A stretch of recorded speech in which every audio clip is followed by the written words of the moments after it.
Hello friends, मैं आशा करता हूँ कि आप लोग सब कोई बहुत अच्छे हैं। तो आज मैं आपके लिए लेके आया हूँ जो हम लोग का एनसीईआरटी लाइन बाय लाइन का सीरीज चल रहा था। उस सीरीज का फर्स्ट पार्ट हम लोग लास्ट क्लास कर लिए थे। तो आज मैं आप लोग के लिए सेकेंड पार्ट लेके आया हूँ। सेकेंड पार्ट जो एनसीईआरटी केमिस्ट्री क्लास 12 का जो सोल्यूशन चैप्टर है, सोल्यूशन चैप्टर का सेकेंड पार्ट में हम लोग आज जो उसका सेक्शन 2.2 है उसको हम लोग क्या करेंगे, डिटेल्स में लाइन बाय लाइन हम लोग स्टडी करेंगे। तो आप लोग को क्या करना है, कुछ नहीं, बस एनसीईआरटी किताब अपने पास रखिए और एक हाइलाइटर लीजिए और मैं जो जो पॉइंट हाईलाइट करते जा रहा हूँ उसको आप हाईलाइट करते जाइए और एक एक वर्ड और एक एक लाइन को हम लोग डिटेल में डिस्कस करेंगे। और मैं वादा करता हूँ कि आप इससे पहले कभी भी ऐसा एनसीईआरटी रीडिंग नहीं किए होंगे। तो चलिए बिना समय गवाए हम लोग स्टार्ट करते हैं। तो देखिए यहाँ पे जो सेक्शन 2.2 है इसमें क्या बताया गया है कि expressing concentration of solution, solution का कंसेंट्रेशन को हम लोग को क्या करना है, एक्सप्रेस करना है। आप बोलेंगे कि सर हम लोग तो सुने थे कि हार्ट को एक्सप्रेस किया जाता है, लेकिन सॉल्यूशन का कंसेंट्रेशन को भी एक्सप्रेस कैसे करेंगे, एक ऐसा टर्म है। तो एकदम सिंपल बसा बात ही है कि सॉल्यूशन का जो कंसेंट्रेशन है वही सॉल्यूशन का हार्ट होता है, कंसेंट्रेशन ही सॉल्यूशन का हार्ट होता है। तो आज हम लोग क्या करेंगे, बेसिकली सॉल्यूशन का जो हार्ट है उसको एक्सप्रेस करेंगे। देखिए कंसेंट्रेशन जो टर्म है, कंसेंट्रेशन टर्म को समझना बहुत ज़्यादा इंपॉर्टेंट है। कंसेंट्रेशन को समझने से पहले हम लोग को थोड़ा लास्ट क्लास में जाना पड़ेगा। लास्ट क्लास में हम लोग क्या पढ़े थे कि जो सॉल्यूशन है, सॉल्यूशन बेसिकली क्या है कि दो कंपोनेंट से बन के सॉल्यूशन बनता है, एक सॉल्वेंट और एक सोल्यूट। हम लोग लास्ट क्लास पढ़े थे सोल्यूट और सॉल्वेंट को जब हम लोग मिलाते हैं तो सॉल्यूशन बनता है। और हम लोग ये भी पढ़े थे कि जो लार्ज अमाउंट में प्रेजेंट रहता है सॉल्यूशन के अंदर उसको हम लोग सॉल्वेंट बोलते हैं, और जो स्मॉल अमाउंट में प्रेजेंट रहता है उसको हम लोग बोलते हैं सोल्यूट। तो कंसंट्रेशन बेसिकली क्या है, ये बताता है कि किसी सॉल्वेंट में कितना अमाउंट सोल्यूट प्रेजेंट है। The amount of solute present in a solvent, मतलब किसी पर्टिकुलर सॉल्वेंट में कितना अमाउंट सोल्यूट प्रेजेंट है, ये कंसंट्रेशन बताता है। अगर मान लीजिए सोल्यूट का अमाउंट बहुत लार्ज अमाउंट में प्रेजेंट है तो हम लोग बोलेंगे जो सोल्यूशन है वो हाईली कंसंट्रेटेड सोल्यूशन है। और अगर सोल्यूट का अमाउंट कम है तो हम लोग बोलेंगे कि इसका कंसेंट्रेशन बहुत लेस है। तो आशा करता हूं आपको कंसेंट्रेशन जो टर्म है वो अच्छा से क्लियर हुआ। बेसिकली ये सोल्यूट का अमाउंट बताता है, कितना अमाउंट सोल्यूट प्रेजेंट है सॉल्वेंट में। तो चलिए हम लोग स्टार्ट करते हैं। अब लाइन बाय लाइन पढ़ना। देखिए यहाँ पे क्या बताएं फर्स्ट लाइन में, composition of a solution. Composition of a solution मतलब क्या, हम लोग जानते हैं सोल्यूशन का कॉम्पोजिशन क्या है, वही सॉल्वेंट और सोल्यूट, सोल्यूट और सॉल्वेंट मिलके सोल्यूशन बना है, वही सोल्यूशन का क्या है, कंपोजिशन है। The composition of a solution can be describe by expressing it's concentration. क्या बताना चाह रहा है यहाँ पे कि सॉल्यूशन का जो कंपोजिशन है उसको हम लोग कैसे डिस्क्राइब कर सकते हैं, कैसे डिफाइन कर सकते हैं, bye expressing it's concentration. Concentration को एक्सप्रेस करके हम लोग सॉल्यूशन का जो कंपोजिशन है उसके बारे में जानकारी ले सकते हैं, उसके बारे में इंफॉर्मेशन ले जा सकते हैं। आप बोलेंगे कैसे सर, कैसे कंसंट्रेशन को एक्सप्रेस करके हम लोग सॉल्यूशन का कंपोजिशन तक पहुंच जाएंगे। ये बहुत आसान बात है। आप याद करिए कंसंट्रेशन का डेफिनेशन क्या है। कंसंट्रेशन का डेफिनेशन क्या है, amount of solute present in a solvent. अगर कंसंट्रेशन पता चल गया तो हम लोग को सोल्यूट के बारे में पता चल गया, अगर सोल्यूट पता चल गया तो सॉल्वेंट का पता चल जाता है, और जब सोल्यूट और सॉल्वेंट दोनों का पता चल जाता है तो सॉल्यूशन के कंपोजिशन के बारे में भी हम लोग को पता चल जाता है। तो ऐसे ही इसीलिए हम लोग क्या करते हैं, कंसंट्रेशन को एक्सप्रेस करके सॉल्यूशन का कंपोजिशन को हम लोग डिफाइन या डिस्क्राइब कर सकते हैं। आशा करता हूं आपको ये समझ में आया। चलिए आगे पढ़ते हैं। The letter can be express. देखिए द लेटर इसको बोल रहा है, द लेटर। देखिए यहाँ पे द लेटर जो है एक कंसंट्रेशन के लिए आया है। देखिए फर्स्ट पार्ट जो है यहाँ पे कंपोजिशन है फर्स्ट वर्ड, और जो लेटर में आया वो कंसंट्रेशन आया। तो यहाँ पे द लेटर ना लिख के ऐसा भी लिखा जा सकता है, कंसंट्रेशन कैन बी एक्सप्रेस। लेकिन स्टैंडर्ड इंग्लिश लैंग्वेज में दो वर्ड को बार बार नहीं लिखते हैं। यहाँ पे भी कंसंट्रेशन है, उसके बाद फुल स्टॉप देके फिर से कंसंट्रेशन कैन बी एक्सप्रेस, उसको अवॉइड करने के लिए कंसंट्रेशन की जगह में द लेटर वर्ड यूज किया गया। The letter can be express either qualitatively और क्वांटिटेटिवली। मतलब कंसंट्रेशन को हम लोग क्वालिटेटिवली भी हम लोग एक्सप्लेन कर सकते हैं और हम लोग उसको क्वांटिटेटिवली भी एक्सप्रेस कर सकते हैं। क्वालिटेटिवली मतलब क्या कि कंसंट्रेशन का क्वालिटी क्या है, और क्वांटिटेटिवली मतलब बेसिकली उसका क्वांटिटी, उसका अमाउंट के बारे में हम लोग वहाँ पे मतलब डिस्कस करेंगे।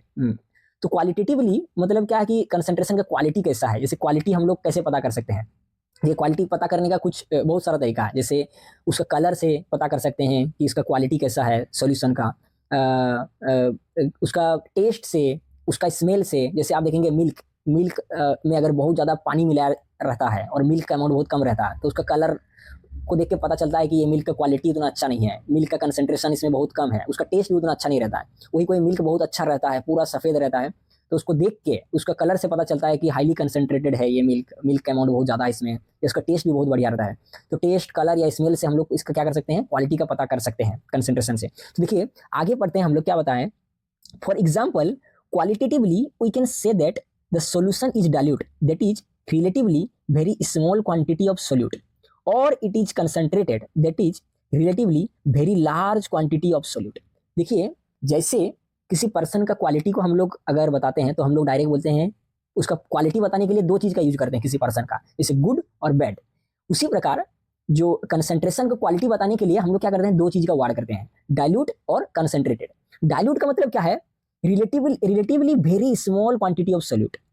डाइल्यूट मतलब क्या है कि सोल्यूट का अमाउंट जब बहुत कम रहता है और पानी बहुत ज्यादा मिलाया रहता है तो उसको हम लोग बोलते हैं डाइल्यूट सोल्यूशन। सोल्यूट का अमाउंट कम, या फिर ऐसे भी बोल सकते हैं हम लोग कि बहुत कंसंट्रेशन इसका बहुत लेस है। और कंसंट्रेटेड सॉल्यूशन इसको बोलेंगे, कंसंट्रेटेड सॉल्यूशन में इसमें सोल्यूट का अमाउंट बहुत ज्यादा क्या होता है, प्रेजेंट रहते हैं, उसको हम लोग बोलते हैं कंसंट्रेटेड सॉल्यूशन।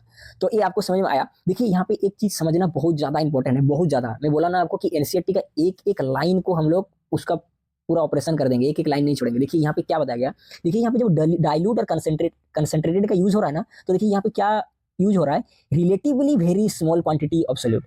रिलेटिवली क्यों वर्ड यूज किया गया, डायरेक्ट तो बोल सकता था कि very small quantity of solute, लेकिन रिलेटिव वर्ड क्यों यूज किया गया, क्यों जानते हैं? क्योंकि कंसंट्रेशन और डाइल्यूशन जो है ये एब्सोल्यूट टर्म नहीं है, ये क्या है, ये रिलेटिव टर्म है। कैसे रिलेटिव टर्म है, मैं आप एक ही एग्जांपल दूंगा, एक एग्जांपल से आपका पूरा कंसेप्ट में क्लियर कर दूंगा। देखिए क्या है, जैसे मैं लेता हूं, जैसे मैं 3 सॉल्यूशन लेता हूं, सॉल्यूशन ए, सॉल्यूशन बी और सॉल्यूशन सी। मान लीजिए मैं सॉल्यूशन ए में 10 ग्राम सोल्यूट को मैं 20 ग्राम सॉल्वेंट में मिलाता हूं और उसका सॉल्यूशन बनाता हूं। वही बी में मैं मान लीजिए 20 ग्राम सोल्यूट डालता हूं और 100 ग्राम में सॉल्वेंट में उसका सॉल्यूशन बनाता हूं। और सॉल्यूशन सी में मान लीजिए मैं 40 ग्राम सोल्यूट डालता हूं और सॉल्वेंट डाल देता हूं, उसमें पानी कितना मिला देता हूं, 1000 ग्राम।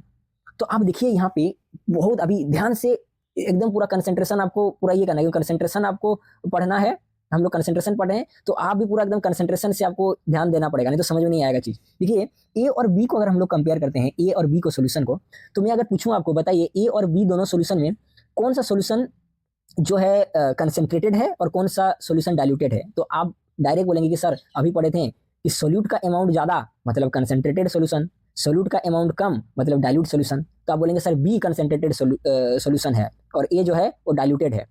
लेकिन ध्यान देना पड़ेगा, सोल्यूट का अमाउंट बी में ज्यादा तो है, लेकिन इसमें सॉल्वेंट 100 ग्राम प्रेजेंट है, 100 ग्राम प्रेजेंट है। लेकिन ए में सोल्यूट का अमाउंट भले ही कम है, लेकिन सॉल्वेंट का अमाउंट उसमें बहुत कम है। तो जो कंसंट्रेशन है वो डिपेंड करता है सॉल्वेंट के ऊपर। भले ही इसमें सोल्यूट का अमाउंट ज्यादा है ए से, लेकिन इतना ज्यादा सॉल्वेंट प्रेजेंट है, इसके वजह से ए क्या हो जाएगा, हाईली डाइल्यूटेड सॉल्यूशन हो जाएगा।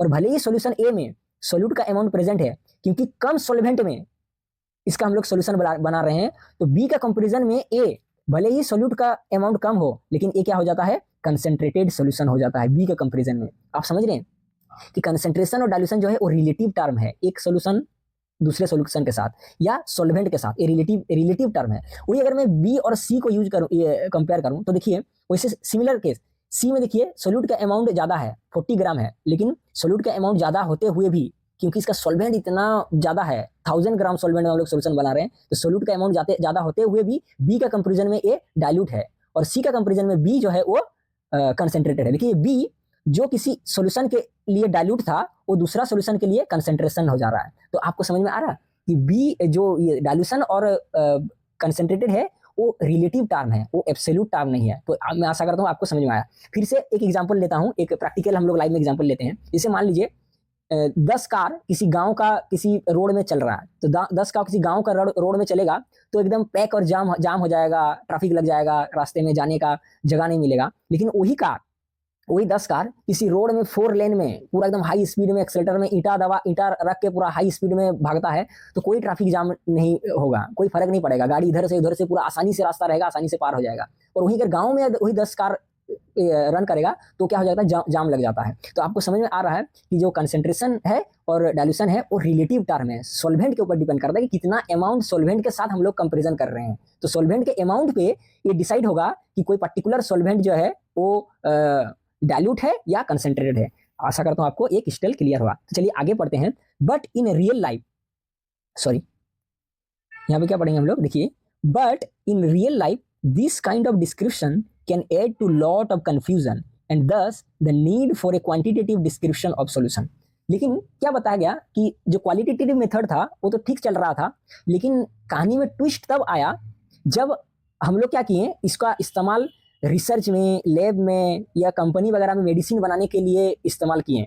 तो उस समय क्या हुआ, जो क्वालिटेटिव मेथड था वो काम नहीं आया। क्यों? क्योंकि ये प्रैक्टिकल नहीं था। आप खुद ही सोचिए ना, अगर हम लोग बोलते हैं कि कोई सॉल्यूशन डाइल्यूट है मतलब क्या बोलेंगे कि सोल्यूट का अमाउंट बहुत कम है और पानी का अमाउंट बहुत ज्यादा है। तो देखिए, बहुत कम और बहुत ज्यादा ये दोनों अनडिफाइंड ऑब्जेक्ट है। बहुत कम है और बहुत ज्यादा है, एक गेस वर्क है। इससे हम लोग बता नहीं सकते कि कितना अमाउंट सोल्यूट प्रेजेंट है एग्जैक्टली, या कितना अमाउंट सॉल्वेंट प्रेजेंट है एग्जैक्टली, ये हम लोग बता नहीं सकते। एक गेस वर्क है, और गेस वर्क लेके हम लोग रिसर्च या लैब में काम नहीं कर सकते हैं। तो इसीलिए ये बहुत हम लोग के लिए आवश्यक हो गया कि जो कंसंट्रेशन है उसको क्वांटिटेटिवली हम लोग क्या किए करें, मतलब डिफाइन करना बहुत आवश्यक हो गया।